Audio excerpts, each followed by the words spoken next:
Welcome to the New Books Network. Hello, everyone, and welcome to the New Books in History, a channel on the New Books Network. I'm your host, Yana Byers, and I'm here today with Maita Green Mercado, Assistant Professor of History at Rutgers University, to talk about visions of deliverance, Moriscos and the politics of prophecy in the early modern Mediterranean, out 2019 from Cornell University Press. Hello, Maita, and welcome. Hi, Yana. Thank you for having me. I'm delighted to be here. Oh, thanks. I'm so glad you could join me. How are things in Newark? How's your semester going? We're online. We don't know when we're going to go back to the classroom. So, as everyone else teaching virtually, things are rough, but they're okay. Yeah, right on.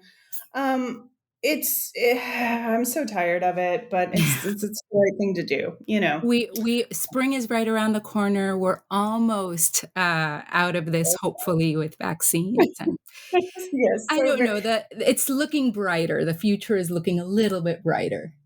absolutely. Well, and even if it wasn't, you have to say that. Even if it weren't, we can't live like this. We cannot we can't live in like cranky people forever. We have to be hopeful.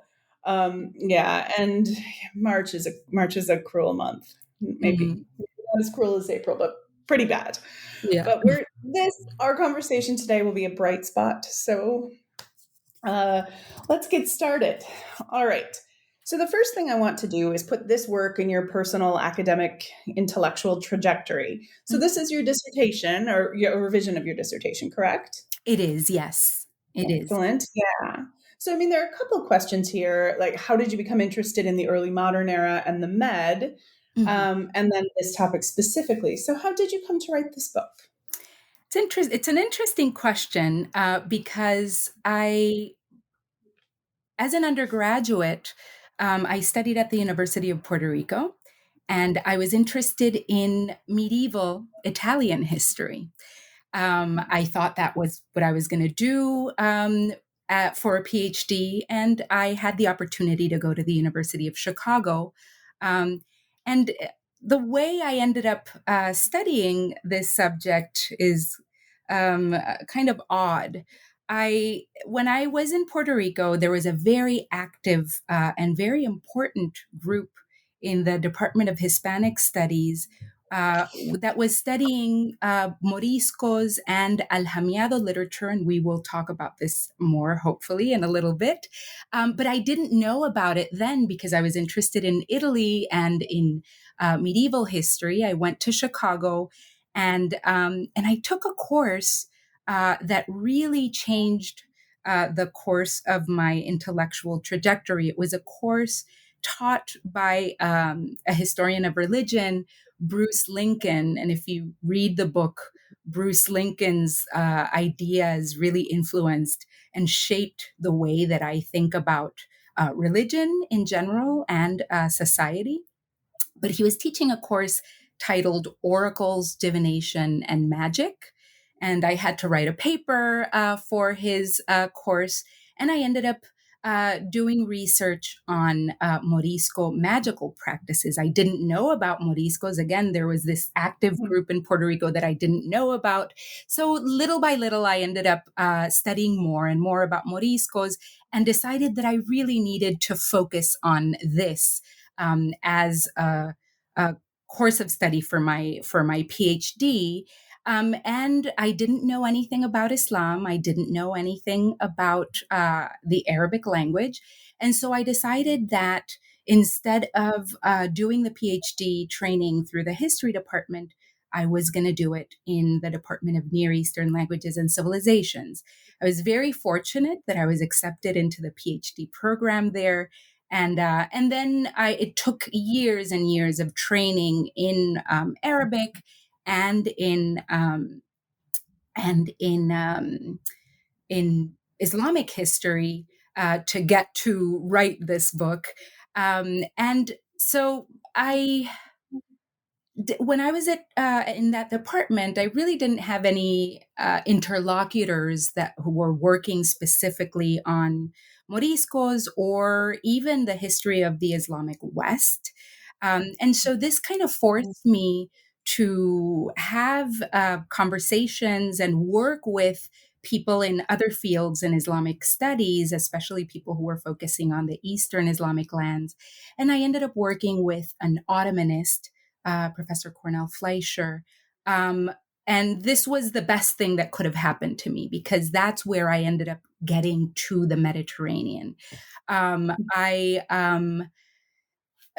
in Moriscos had tended to be studied either, as in Puerto Rico, looking at Alhamiado texts and from a literary perspective, or people who were studying Moriscos from the perspective of the history of early modern Spain. Um, and so I wasn't doing either of those. I had decided as a historian to study the history of the Moriscos, but from an Islamicist perspective. And so these conversations with my colleagues who were Ottomanists and people working on early modern Iran, etc., made me pay attention to the context that Moriscos may have had with other Islamic powers, particularly in the Mediterranean, in North Africa, and as far as the Ottoman Empire in the east, of course, in what is today Turkey. And so my trajectory was kind of random. I could have started studying this when I was an undergraduate in Puerto Rico, but it took me going to Chicago and taking a course that was not what I would have taken to get to this topic. And then afterwards, once I started working on Moriscos, I ended up going back to the University of Puerto Rico and getting in touch with all of the people there, which was really wonderful. Sure. Yeah, I mean that because the Arabic is that's a steep curve, right? That's a steep learning curve. Yes, it was a very steep learning curve for me in particular, because a lot of my colleagues who were students in the Department of Near Eastern Languages and Civilizations were native speakers of some Middle Eastern language. They were Turkish speakers, or Persian speakers, or Arabic speakers. And I really did not have any background in that. I had studied Latin and I had studied Italian. Um, Mhm. and I was studying some French, but I didn't have any background. So I started from scratch. I was very fortunate to have had the most wonderful professor of Arabic, who was a Spaniard, coincidentally. And I studied with her for about 3 years, and then I continued studying Arabic. But I really started from zero. I started from scratch. Yeah, I mean, and if you're like picking up Spanish, if you're an Italian speaker, or vice versa, with no problem, Right, right? Like exactly. such an easy jump, and then there's this completely different situation. Right, right. Congratulations, kudos to you. That is impressive. Thank you, Um, thank you. yeah, oh man, I don't know. Maybe that might be my next one, but first I have to conquer Dutch, so this may be the last. Like, who could say? All right. So let's just to make sure we're all on the same page, historically speaking. I want to make sure our audience understands what we're talking about. So, can you tell us what a morisco is? Moriscos were Spanish Muslims and their descendants who were forced to convert to Christianity, to Catholicism, beginning in 1501. The process of conversion of these populations in the Iberian Peninsula took place at different times.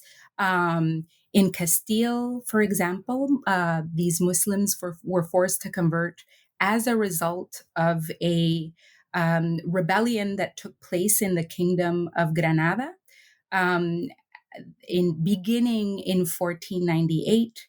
As punishment for that rebellion, the Muslim populations were told that they should either convert or leave the peninsula. And this didn't only apply to the Muslim populations that were known as mudéjars in the Kingdom of Granada, but all of the Kingdom of Castile. Now, there were Muslims living in other kingdoms of the Iberian Peninsula. We have to imagine that the Iberian Peninsula in the 15th century is comprised of separate kingdoms: Portugal, Castile, Aragon, Valencia.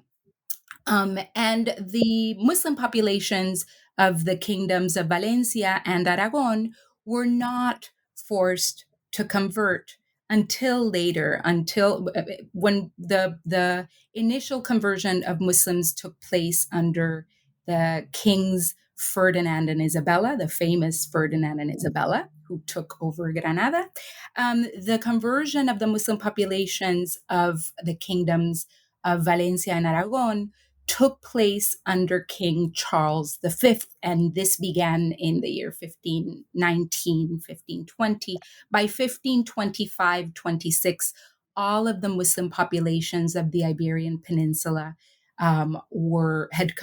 been converted to Christianity, and those who had not converted had left. Okay.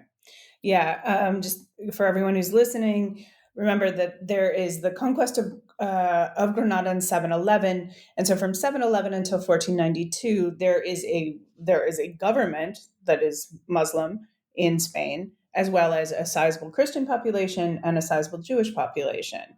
And then in 1492, this all kind of comes crashing to an end. Right. On some In level. the beginning, I would say in the 11th, 12th centuries, we begin to see Christian kingdoms in the north that begin conquering Muslim territory. The only Muslim kingdom left after the 13th century was the Kingdom of Granada in southern Spain. And so by the 13th century, Muslims had mostly lost their control of the Iberian Peninsula. And those populations that were conquered, these Muslim populations and also Jewish populations that were conquered, were known as mudejares. So this is what we have in the picture that we have in the Iberian Peninsula up to 1492, when Ferdinand and Isabella conquer the kingdom of Granada. And the process of conversion of these populations took place several years later. Our sources, our Morisco sources, or some of our Morisco sources, claim that these populations never really accepted the conversion. And our Christian sources, many of our Christian sources, accused Moriscos of not having converted to Catholicism sincerely. Of course, we can't know whether the conversion was sincere or not. But this is one of the issues that this book explores. It focuses specifically on those Morisco populations that still saw themselves as Muslims and that tried to recover that identity, Muslim identity, that they felt they had. So it's sort of a creation or a recreation of a Muslim identity. So this book is not a book that studies all types of Moriscos, but a very particular kind of Morisco that identified itself as Muslim or crypto-Muslim. Okay. And that's something that we should highlight. And it's that when we talk about Moriscos, and I should say that the term Morisco is a derogatory term that means something like little more. So it's a derogatory term. But when we speak of Moriscos, we can't speak of one Morisco. We need to take into account both local and regional historical processes, and also, of course, individual stories. So some Moriscos, for example, spoke Arabic. Some Moriscos, and this is in particular in Granada, which was the population that was conquered, the Muslim population that was conquered in the 15th century, in the late 15th century. And in Valencia, some Moriscos spoke Arabic, but Moriscos, for example, in Castile or Aragon, had lost their ability to speak Arabic and had adopted the languages, the local languages where they were living. All right. So there's a rich, highly contested historiography arguing kind of the nature of identity in medieval and early modern Spain. Yes. Um, right, and so this speaks to that. But I'm curious about kind of the historiographical holes you saw here that you're trying to fill. Right. So I'm kind of coming, as I mentioned before, sort of in between fields. Moriscos have been studied from a literary perspective, so their writings are studied.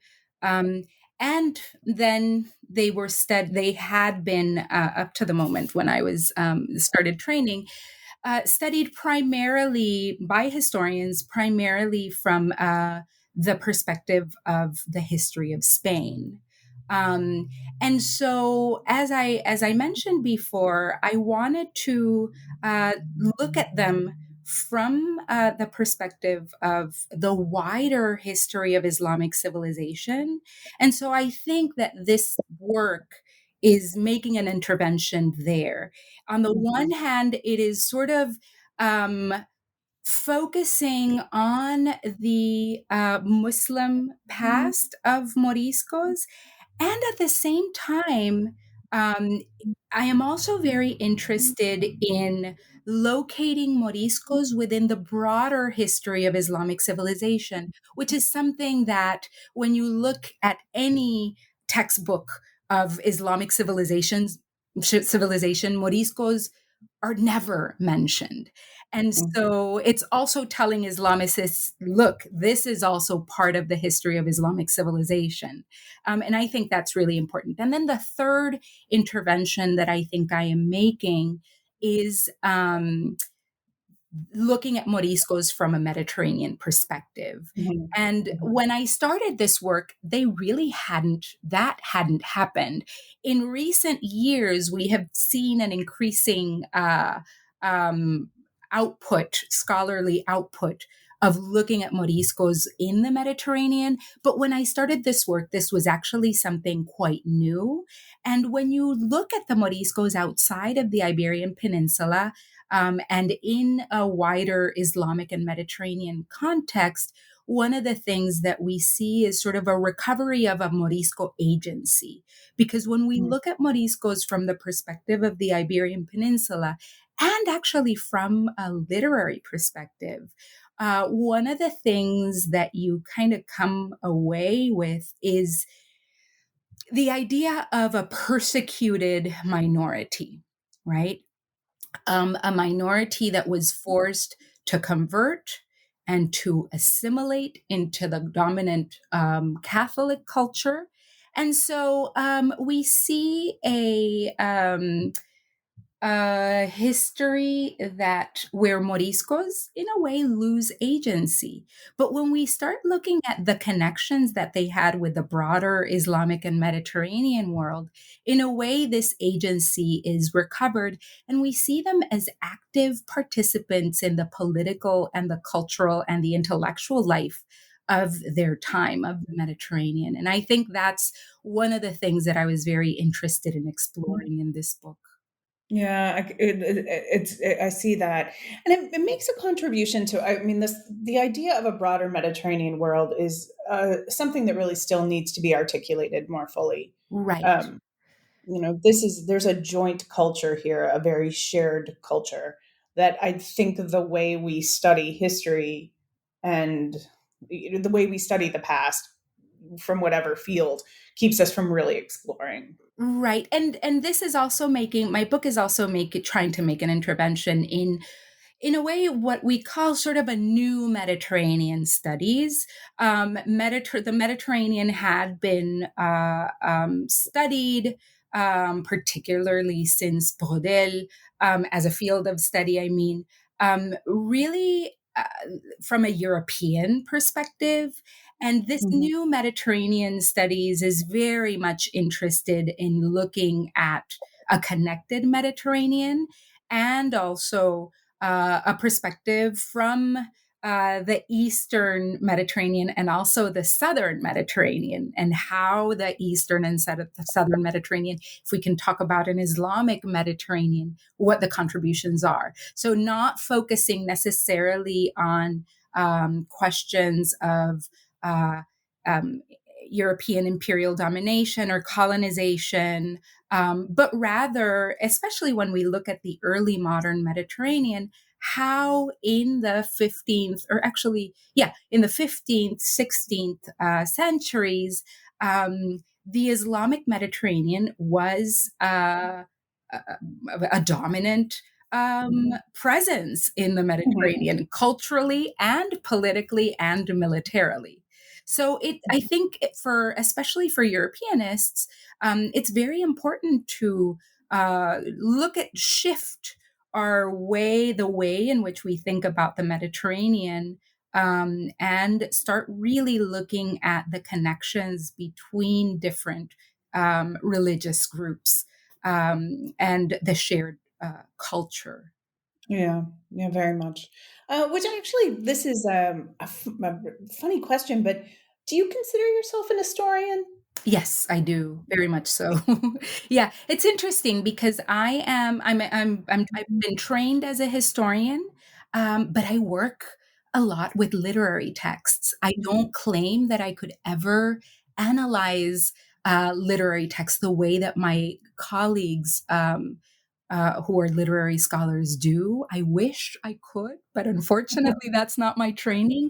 But I try as much as I can to do justice to to read these literary texts as historical sources. So the main some of the main texts that I work with in this book, which are um, prophecies and prognostications about the end times, have been studied within a sort of a literary perspective, but I tried to look at them as historical sources and see what they can tell us about the ways in which Moriscos um, organized themselves, constructed an identity, communicated with others in the Mediterranean, etc.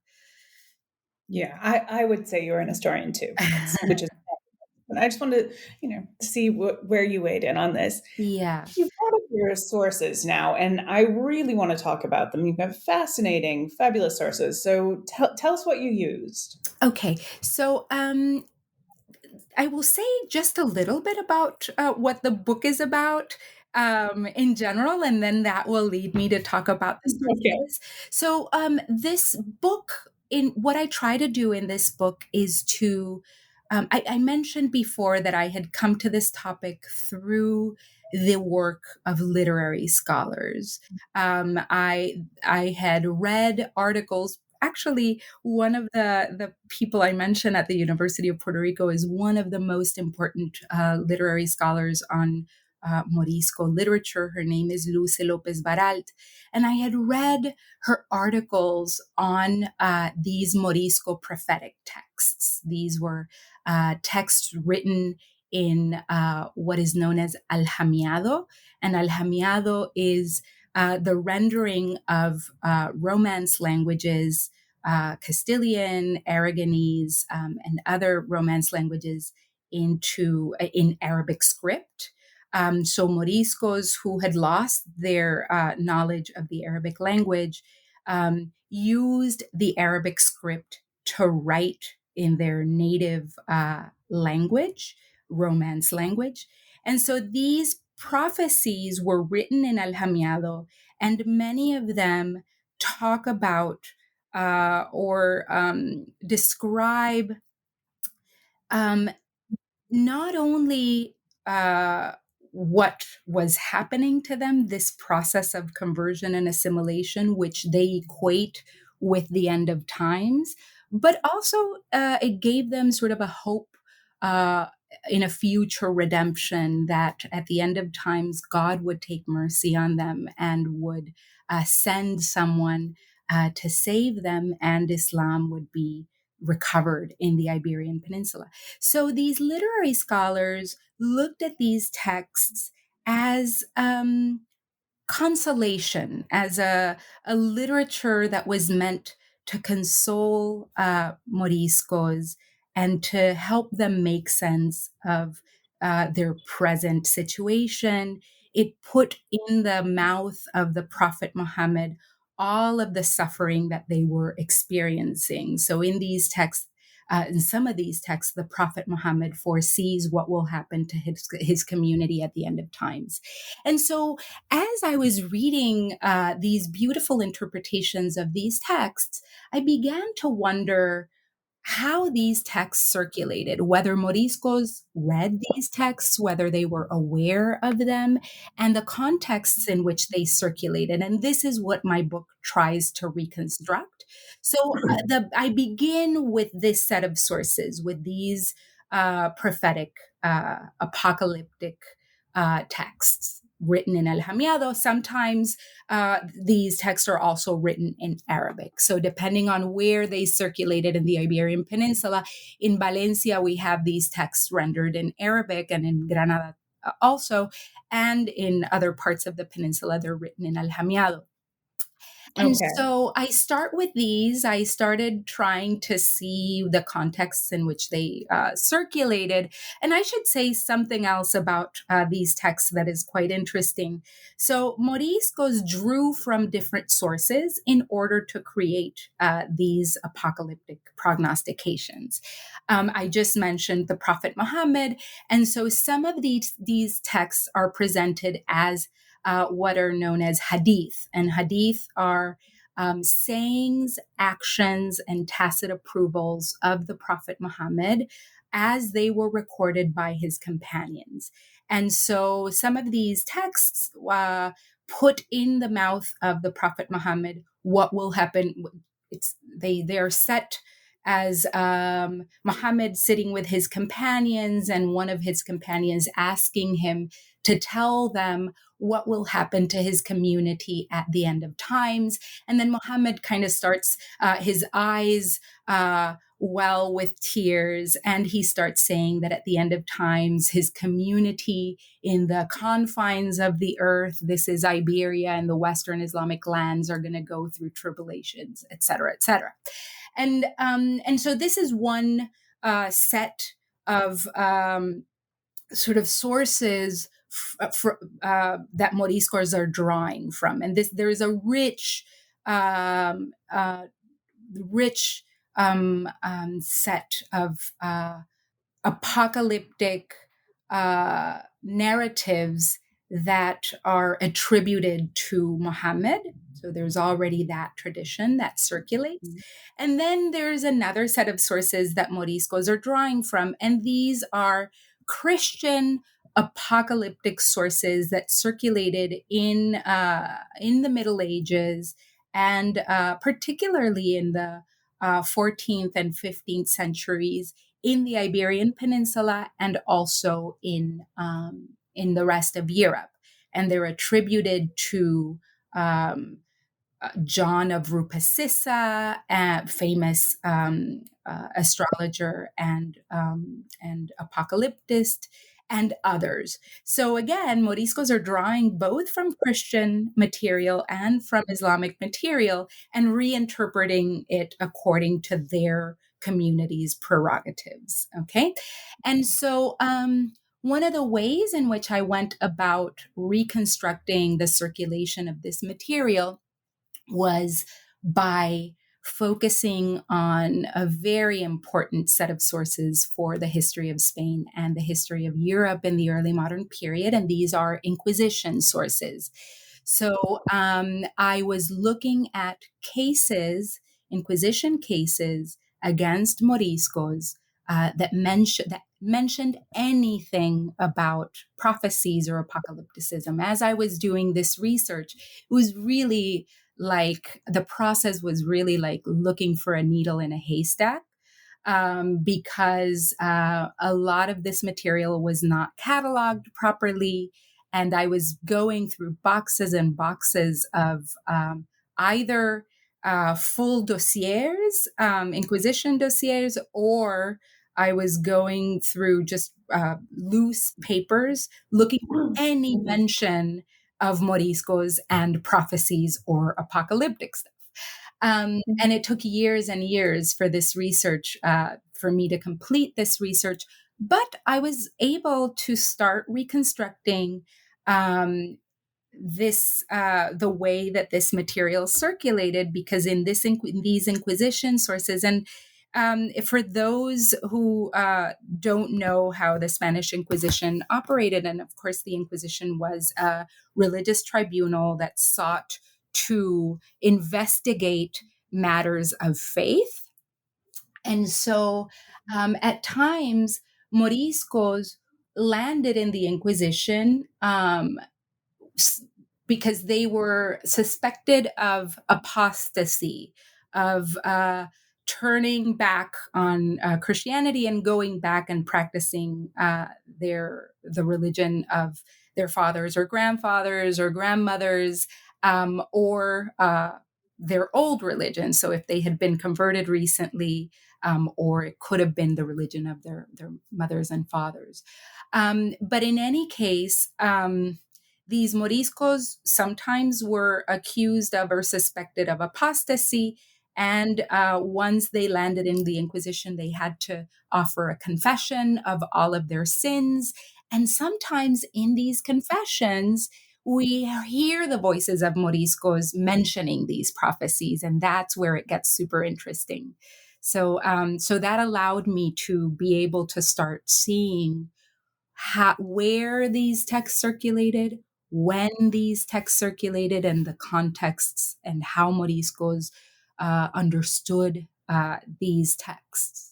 Hello, everybody. This is Marshall Poe. I'm the founder and editor of the New Books Network. If you're listening to this podcast, you probably love to read. I know I do. So I'd like to recommend you subscribe to Scribd. Scribd is the ultimate reading subscription service, letting you explore all of your interests in any format you choose: ebooks, audiobooks, magazines, and more for only $9.99 a month. All your favorite things are there. You get an entire library for less than the cost of a single book. No complicated credit cards or additional purchases required. If you're not sure what to read, Scribd combines the latest technology with the best human minds to recommend content that you'll love. Want to change things up? You're free to switch between titles, genres, and formats at any time on your phone, tablet, or computer. And here's the best news. Right now, Scribd is offering NBN listeners a free 60-day trial. Go to try.scribd.com/NBN for your free trial. That's try.scribd.com/NBN to get 60 days of Scribd for free. Okay.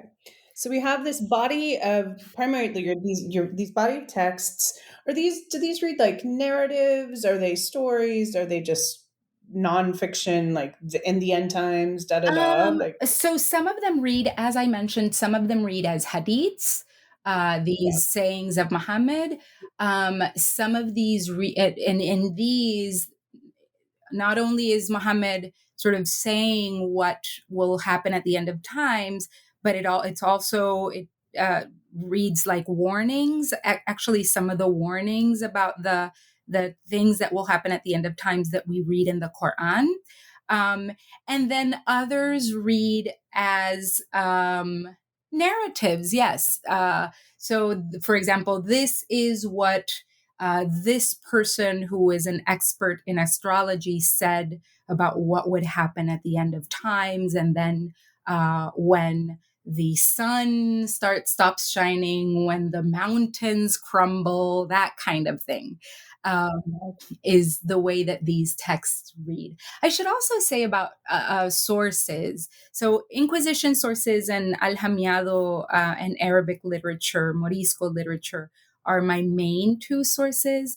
But in order to be able to fully reconstruct this history, I also used other types of sources, such as diplomatic correspondence, that mentioned Moriscos or that mentioned prophecies. I also use chronicles, Christian chronicles, but I also look at Ottoman material as well. So one of the things doing doing Mediterranean, quote unquote, one of the challenges of doing Mediterranean studies is that you have to work in many languages, use many sources from many different languages. And so that is a real challenge in doing Mediterranean studies. But I think that also allows us to look at Moriscos from a completely different perspective. Yeah, definitely. You've got so I mean, so you've got this body of apocalyptic material, and then you're reading around them, so you can talk Right. about how they're received, where they go, how they travel, Right. and then that allows you then to create to posit a sort of Mediterranean identity. Yes. Yes, I would very much say that Moriscos are very Mediterranean in that sense, and they are really once you begin seeing the ways in which these texts circulated and the contexts and the content of this material, and you start looking outside of the Iberian Peninsula into the Mediterranean, you really see the Mediterraneanness of Moriscos. Um, so the content or the context, sorry, in which these texts circulated was in moments when Moriscos were attempting to stage armed rebellions against the Spanish monarchy. Okay.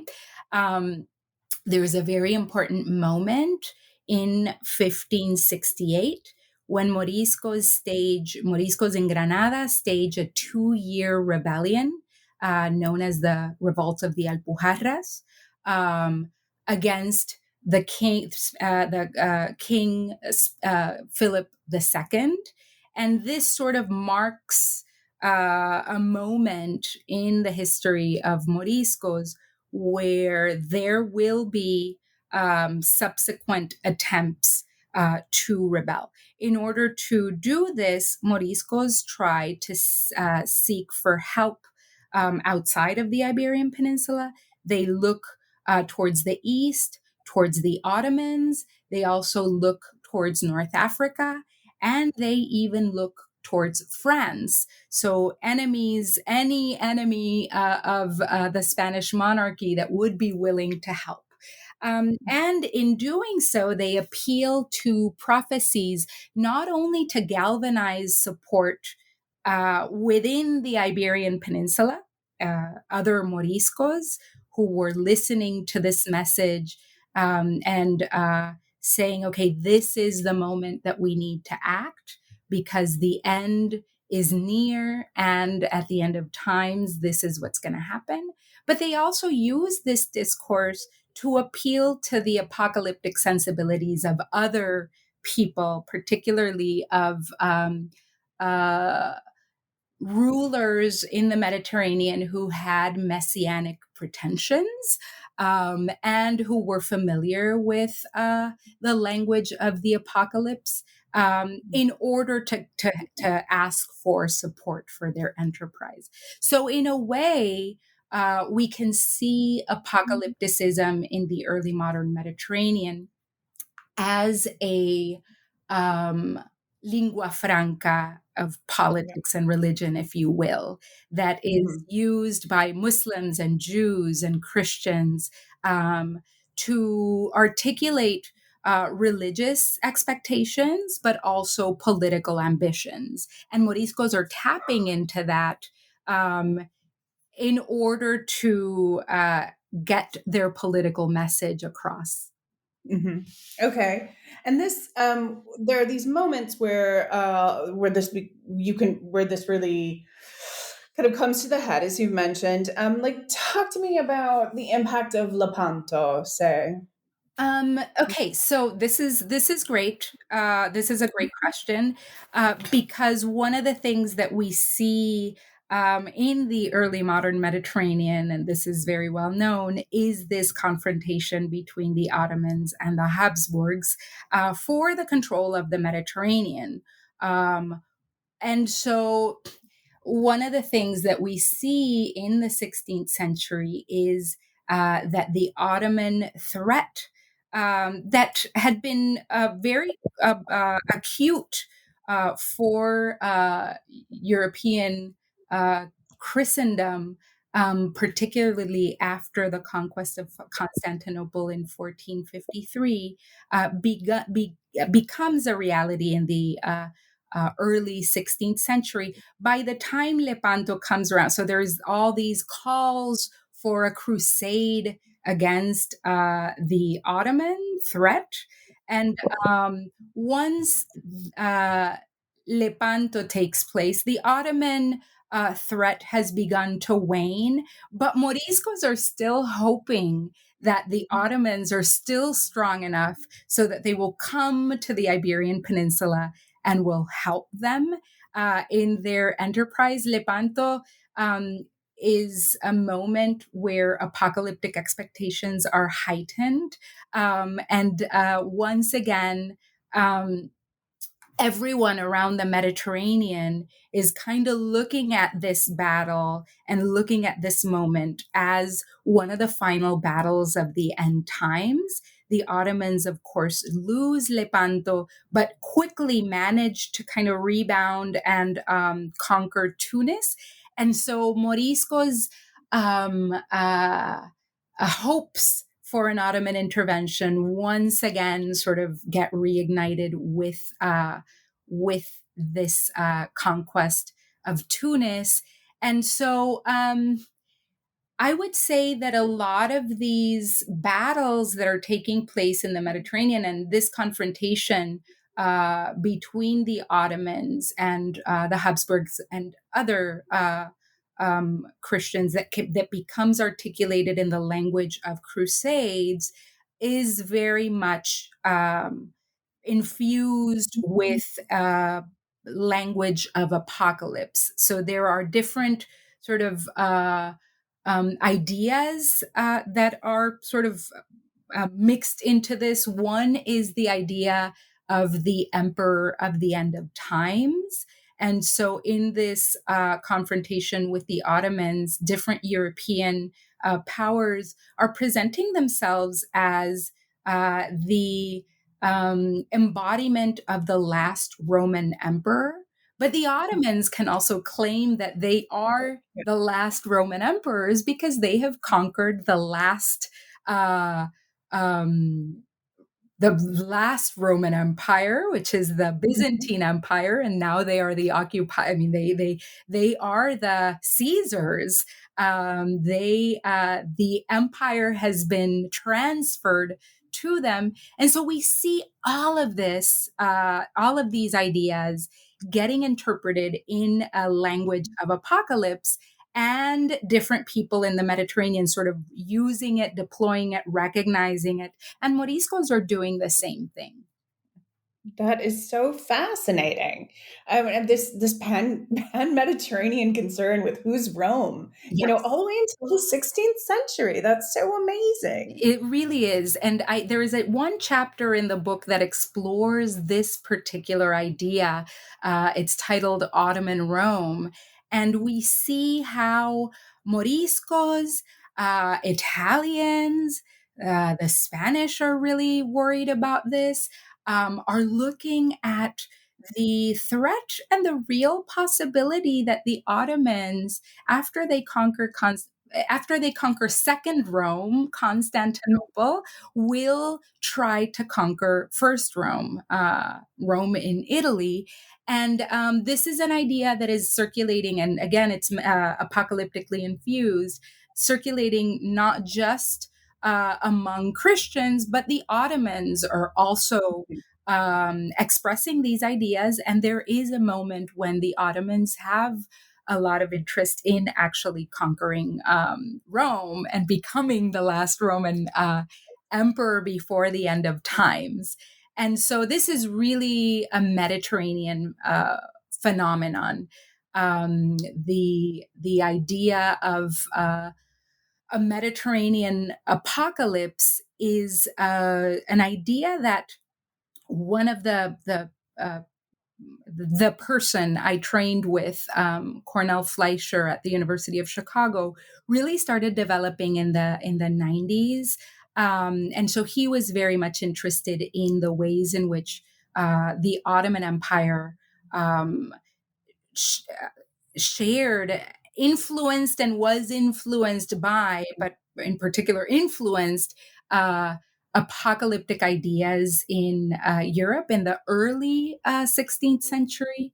And so for me, it was perfect because as I was training as a graduate student, there wasn't anyone that I could work with on Moriscos until very late in my career when one person came to the University of Chicago. But he was already working on these ideas. So he was sort of the perfect match for me because I was interested in these ideas and he was working on these ideas. And through his scholarship, it really opened up this whole new way of looking at Morisco apocalypticism that was very much Mediterranean. And I'm very much convinced uh, um, of his idea that there was actually a Mediterranean apocalyptic phenomenon in the early 16th century. One of the interesting things is that my work, I look at this phenomenon in sort of the second half of the 16th century. And so this is a very lasting phenomenon that begins, I would say, in the mid 15th century and that extends all the way to the beginning of the 17th century. Oh, wow. Yeah, it's so I'm convinced as well. And such an interesting thing. We are closing in on the end of our time here, so I want to make sure we can talk about. I think it's chapter 5 that was so fun, which is when you were talking about Gil Perez. Yes. Such a great chapter. So, can you tell our listeners about this guy and kind of how he exemplifies what you're the argument you're putting forward? This guy is a character. He was a Morisco. He's a character. He was a Morisco, and he was an informant, a double agent, if you will, that was giving the Inquisition of Aragon information about alleged Morisco rebellion plots. And at the same time, he was giving Moriscos information about the Inquisition and how the Inquisition was planning on targeting specific families. And so, one of the things that I argue in this chapter is that we can look at the way in which Morisco apocalyptic ideas circulating by focusing on this character and his fabrication. So, some of the information that Gil Perez begins to give the Inquisition is, again, this idea that the Moriscos of Aragon are planning to rebel, and this is taking place around 1580. And he makes prophecy sort of a central element for the transmission of ideas about rebellion among Moriscos. He says that he has attended meetings where Moriscos have been reading prophecies that talk about the end of times and that talk about how the Ottomans are going to come and help them. And in a way, and the interesting thing, though, is that while he was making up this information about a possible rebellion, there was in fact a plot that was taking place. So he was tapping into something that was happening, but he didn't have information because he was a guy who wasn't really well connected at all, and the Moriscos of Aragon really did not trust him. But he had good knowledge of the way in which Morisco society worked and how these rebellion plots worked. So he was giving it to the information in order to collect money. And so it's an interesting way of looking at this phenomenon from the perspective of a fabrication of information, and I think that's what appealed to me. I want to say something, if I can, really quickly. About the way in which I use these sources. Some of the chapters in this book are micro histories. They center on specific Inquisition cases. And in this case, the Gil Perez case is a good example of the way in which the approach that I take in this book, the micro historical approach. And then other chapters, like the one that you were asking about, Lepanto, which is the Ottoman Rome chapter, takes the methodological approach of connected histories. And so this book goes from microhistory to macro history in sort of simultaneous ways. And I got this idea from the historian who really coined this term connected histories, Sanjay Subrahmanyam, who is at UCLA, who says something really nice. He puts it in a very nice way. He says something like, we cannot attempt at a macro history of a problem, and he's looking at apocalypticism as well, but in a broader Eurasian context, without muddying our boots in the bogs of microhistory. So in order to be able to understand this larger Mediterranean phenomenon of apocalypticism, one of the ways in which we can approach it is precisely through a microhistorical approach. And that's what I try to do in this book. Yeah, well done. And it's methodologically, the contrast there is very interesting. And I think it makes for a convincing book. Thank you. Thank you very much. And the microhistory is so fun, right? So like you get this kind of character.